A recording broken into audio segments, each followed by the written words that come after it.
Adiala jail میں بند عمران خان 5 اکتوبر کو اپنی سالگرہ منا رہے ہیں، لیکن آج ان کی سیاسی زندگی پر ماضی کی کامیابیوں کے بجائے ملک دشمنی کے الزام کی پرچھائیاں گہری ہوتی جا رہی ہیں، جس کی بنیادی وجہ ان کے انتشار اور فساد کی سیاست ہے جسے وہ اپنی طاقت سمجھتے ہیں۔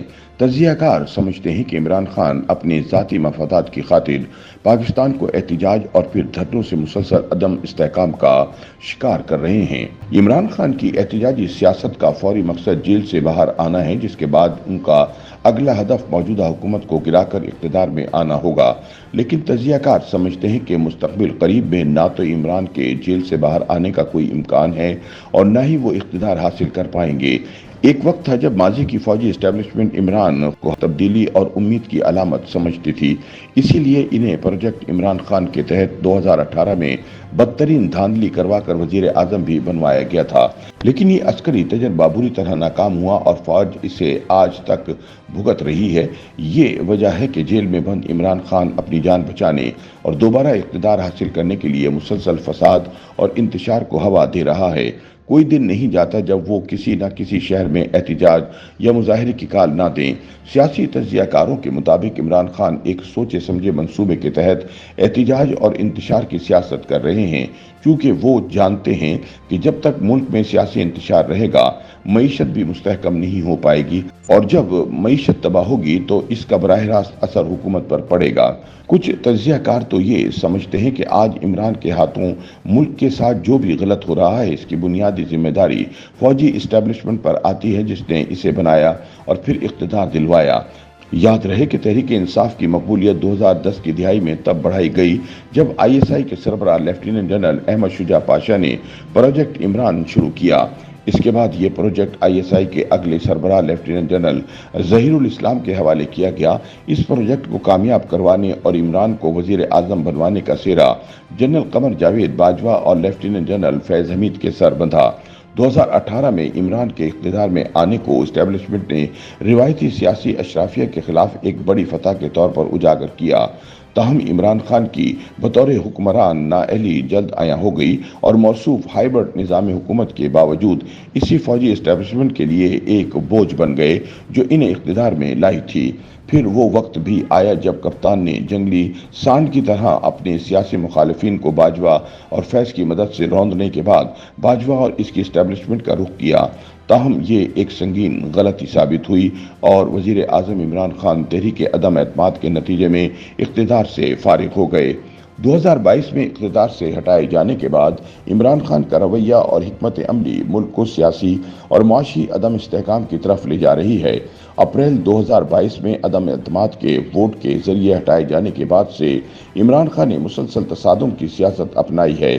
بجائے اس کے کہ وہ جمہوری عمل کو تسلیم کرتے، انہوں نے اس بیانیے کو فروغ دیا کہ ان کے خلاف بیرونی سازش ہوئی جس میں فوج اور امریکہ ملوث تھے۔ تاہم آج امریکہ عمران کے ساتھ کھڑا ہے اور وہ امریکہ کے ساتھ کھڑے ہیں اور موجودہ حکومت کے خلاف امریکی ایوان نمائندگان میں قرارداد منظور کروا رہے ہیں۔ پاکستان نے عمران کے وضاحت خیز سازشی دعوے کو مسترد کیا، لیکن عمران خان کے گمراہ حامیوں نے اس بیانیے پر یقین کر لیا اور خان کے ساتھ کھڑے ہو گئے۔ یوں ملک میں بڑے پیمانے پر احتجاج اور ہنگامے شروع ہو گئے اور پھر 9 مئی کا سانحہ بھی رونما ہو گیا۔ تجزیہ کاروں کا ماننا ہے کہ عمران خان کا رویہ عوامی مسائل کے حل سے زیادہ اپنی سیاسی طاقت کو مضبوط کرنے پر مرکوز ہے۔ عمران خان نے قومی بحرانوں کے دوران بھی اپنی سیاسی لڑائی کو جاری رکھا۔ 2022 میں جب پاکستان میں سیلاب کی تباہ کاریوں نے لاکھوں افراد کو بے گھر کر دیا، خان نے اپنی سیاسی جدوجہد کو امدادی سرگرمیوں پر ترجیح دی۔ بجائے اس کے کہ وہ ملک کو متحد کرتے، انہوں نے حکومت پر تنقید کرتے ہوئے سیلاب کے بحران کو ایک سیاسی ہتھیار کے طور پر استعمال کیا۔ انٹرنیشنل کرائسس گروپ نے رپورٹ کیا کہ سیاسی انتشار جو زیادہ تر عمران خان کے احتجاج کی وجہ سے پیدا ہوا، پاکستان کی امدادی سرگرمیوں میں رکاوٹ بنا۔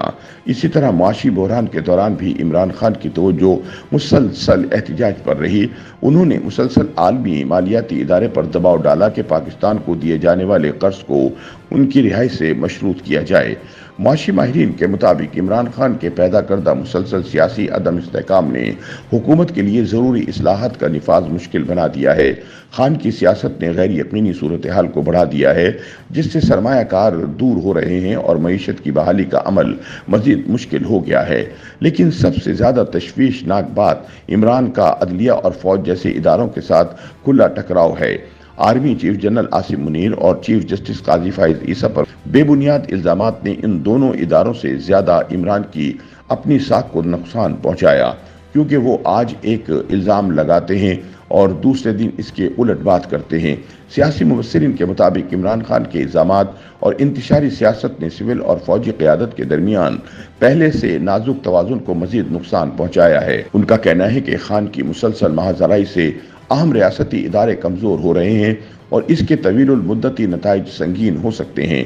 عمران کی حالیہ سیاست سے پاکستان کے جمہوری اداروں پر اعتماد متزلزل ہوا ہے اور ان کے ناقدین کو خدشہ ہے کہ اس سے جمہوری نظام کو بھی نقصان پہنچ سکتا ہے۔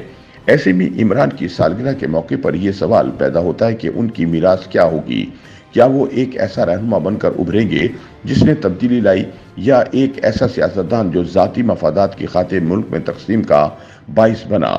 ان کی سیاسی طاقت بے شک ابھی بھی برقرار ہے، لیکن ان کی تصادم کی حکمت عملی نے پاکستان کی سیاسی اور معاشی استحکام کو بری طرح متاثر کیا ہے۔ درحقیقت اس وقت پاکستان کو یکجہتی اور مضبوط قیادت کی ضرورت ہے۔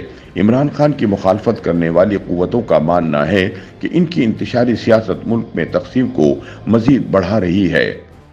YouTube پر گوگلی نیوز دیکھنے کے لیے youtube.com کی سرچ بار میں googly news T V type کریں۔ گوگلی نیوز کے پیج پر سرخ رنگ کے سبسکرپشن والے بٹن پر کلک کرنا نہ بھولیے۔ YouTube پیج پر اپلوڈ ہونے والی ویڈیوز سے باخبر رہنے کے لیے بیل آئیکن پر کلک کیجیے۔ آپ کو ہر نئی ویڈیو کے بارے میں نوٹیفیکیشن موصول ہو جائے گا۔